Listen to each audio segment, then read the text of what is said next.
Niimoodi näitan nüüd siis veel ühte ilusat punast õitsejat, kes on siis DC Excellence. Õied on päris ilusad, niisugused intensiivsed punased. Kui siin näha on, mõned on veel heledamad. Õied on iseenesest mitmekordsed. Punases värvis esineb ka selliseid heledaid kohti.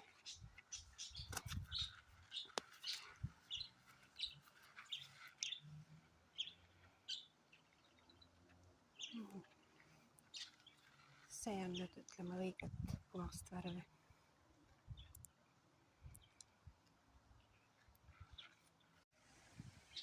Õitsemist alustab siis ka Theas Liebling. Tema õied on muidu niisugused punased ja mitmekordsed.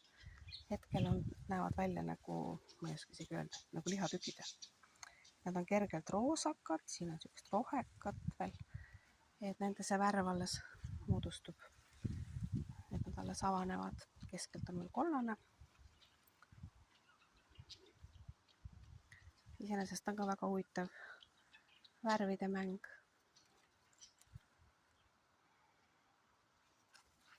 Taim ise on selline täitsa suur puu.